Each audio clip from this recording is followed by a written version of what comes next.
KP Fabian നയതന്ത്ര വിദഗ്ധൻ നമ്മോടൊപ്പം ചേരുകയാണ്. വിഷയത്തിൽ പ്രതികരിക്കാൻ ശ്രീ ഫാബിയാൻ, പാക് ഭീകര കേന്ദ്രങ്ങൾ ഇന്ത്യൻ സേന തകർത്തിരിക്കുന്നു. 12 മിറാഷ് വിമാനങ്ങളാണ് അതിർത്തി കടന്ന ആക്രമണം നടത്തിയത് എന്ന തരത്തിലുള്ള വിവരങ്ങളാണ്. 200ഓളം ഭീകരർ കൊല്ലപ്പെട്ടു എന്നതടക്കമുള്ള വിവരങ്ങൾ വരുന്നുണ്ട്.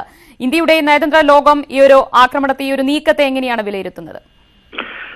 എന്റെ അഭിപ്രായത്തിൽ ആദ്യമായിട്ട് ഇതിനെപ്പറ്റിയുള്ള ഒഫീഷ്യലായിട്ടുള്ള അക്കൗണ്ട് നമ്മൾ കേൾക്കണം. അത് ഇതുവരെ ഞാൻ കണ്ടിട്ടില്ല. രണ്ടാമത് ഈ ഒരു തിരിച്ചടി ചെയ്തത് നന്നായി. കാരണം പാകിസ്ഥാനിൽ നിന്ന് ഇങ്ങനെയുള്ള ആക്രമണങ്ങൾ വരുമ്പോൾ അതിന് ഒരു തിരിച്ചടിയുടെ ആവശ്യമുണ്ട്. മൂന്നാമതായി ഞാൻ പറയാൻ ആഗ്രഹിക്കുന്നത്, തിരിച്ചടി നന്നായി, തിരിച്ചടി ആവശ്യമുണ്ടായിരുന്നു.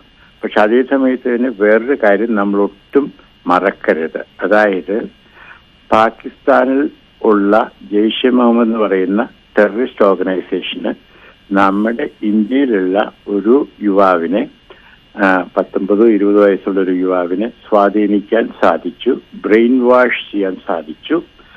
അതേ സമയത്ത് നമുക്കെന്ന് പറയുമ്പോൾ നമ്മുടെ സർക്കാരിനും നമ്മുടെ സിവിൽ സൊസൈറ്റിക്കും, ഞാൻ രണ്ടുപേരെയും ഉൾപ്പെടുത്തുവാണ്, സർക്കാരിന് മാത്രമല്ല സിവിൽ സൊസൈറ്റി മാത്രമല്ല, നമ്മുടെ സർക്കാരിനും നമ്മുടെ സിവിൽ സൊസൈറ്റിക്കും, അതിൽ നമ്മളെല്ലാവരും ഉൾപ്പെടുവേ, മീഡിയ ഉൾപ്പെടും.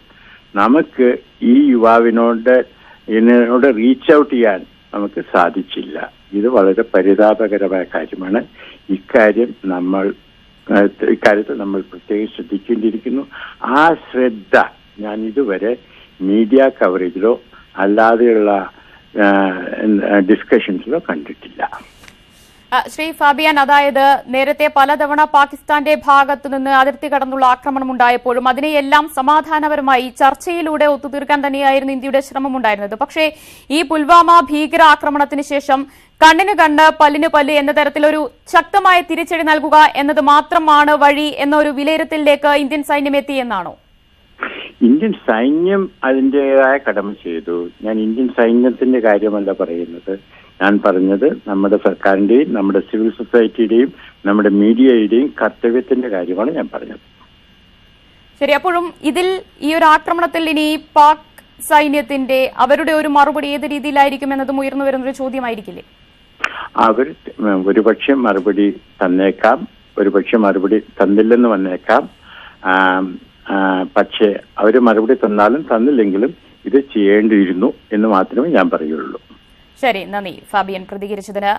ഉണ്ണികൃഷ്ണൻ ചേരുകയാണ് ഒരിക്കൽ കൂടി. ഉണ്ണി, ഇതിൽ സ്ഥിരീകരിച്ച വിവരങ്ങൾ എന്തൊക്കെയാണ്? ഏറ്റവും ഒടുവിൽ വന്നിരിക്കുന്നത് 12 മിറാഷ് വിമാനങ്ങളാണ് ആക്രമണം നടത്തിയതെന്നാണ്. ഇതിൽ എത്രത്തോളം നാശനഷ്ടങ്ങൾ ഉണ്ടായി, എത്രത്തോളം ഭീകരർ കൊല്ലപ്പെട്ടു എന്നതടക്കമുള്ള വിവരങ്ങൾ പുറത്തു വന്നിട്ടുണ്ടോ? ഔദ്യോഗികമായ സ്ഥിരീകരണത്തിന് വേണ്ടി സൈന്യം വാർത്താ സമ്മേളനം വിളിച്ചുകൊണ്ട് ഈ ഓപ്പറേഷൻ വിശദാംശങ്ങൾ വെളിപ്പെടുത്തുവാനാണ് അറിയാൻ കഴിയുന്നത്.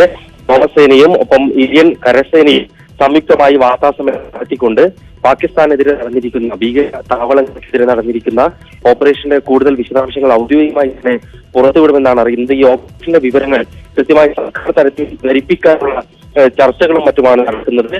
ഓപ്പറേഷന്റെ വിശദാംശങ്ങൾ സൈന്യം പ്രധാനമന്ത്രിയെ ധരിപ്പിക്കുകയും പ്രധാനമന്ത്രിയുടെ നേതൃത്വത്തിൽ സുരക്ഷാ കാര്യങ്ങൾക്കായുള്ള മന്ത്രിസഭാ സമിതി യോഗം ചേരാനുമുള്ള സാധ്യതയുണ്ട് ഈ സ്ഥിതിഗതികൾ വിലയിരുത്തുന്നതിനായി. പുൽവാമ ഭീകരാക്രമണത്തിന് ശേഷം രാഷ്ട്രീയ തലത്തിൽ കൈക്കൊണ്ട തീരുമാനത്തിന്റെ ഭാഗമായാണ് ഇപ്പോഴത്തെ തിരിച്ചടി എന്നാണ് സർക്കാർ വൃത്തങ്ങൾ നൽകുന്ന സൂചന. അതായത് കൃത്യമായ തിരിച്ചടി നൽകണമെന്ന് പ്രധാനമന്ത്രി തന്നെ തീരുമാനമെടുക്കുകയും അത് സൈന്യത്തെ അറിയിക്കുകയും ചെയ്തു. അങ്ങനെ സൈന്യത്തിന് നൽകിയ സ്വതന്ത്രമായ പ്രവർത്തന നിർദ്ദേശത്തിന്റെ ഭാഗമായാണ് ഇപ്പോഴത്തെ തിരിച്ചടി ഉണ്ടായിരിക്കുന്നത് എന്നാണ് സർക്കാർ വൃത്തങ്ങൾ നൽകുന്ന സൂചന. ഔദ്യോഗികമായി സ്ഥിരീകരിച്ചിട്ടില്ലെങ്കിലും ഉന്നതമായ സർക്കാർ ഉദ്യോഗസ്ഥരും സർക്കാർ വൃത്തങ്ങളുമാണ് ഇതുമായി ഓപ്പറേഷന്റെ വിശദാംശങ്ങൾ നൽകിയിരിക്കുന്നത്. യുദ്ധ വിമാനങ്ങളാണ് ഇന്ത്യൻ അതിർത്തി കടന്നുകൊണ്ട് പാകിസ്ഥാൻ മേഖലയിലേക്ക് പോവുകയും പാക് അധീന കശ്മീരിലും ഒരു പടി കൂടി കടന്നുകൊണ്ട് പാകിസ്ഥാന്റെ തന്നെ അധീനതയിലുള്ള ബലാക്കോട്ട് അടക്കമുള്ള പ്രദേശങ്ങളിലെ 4 ഭീകര താവളങ്ങൾക്ക് നേരെ ആക്രമണം നടത്തുകയും ചെയ്യുന്നത് 1000 കിലോ സ്ഫോടക വസ്തുക്കൾ ഉപയോഗിച്ചുവെന്നാണ് പുറത്തുവരുന്ന വിവരം. അത് ഉപയോഗിച്ചുകൊണ്ട് ഭീകര താവളങ്ങൾക്ക് നേരെ ആക്രമണം നടത്തുകയായിരുന്നു. 200 മുതൽ 300 വരെ ആൾക്കാർക്ക് പരിക്കേൽക്കുകയും മരിക്കുകയും ചെയ്തിട്ടുണ്ടാകാമെന്നാണ് പറയുന്നത്. ജെയ്ഷെ മുഹമ്മദിന്റെ പ്രധാനപ്പെട്ട മൗലാന മസൂദ്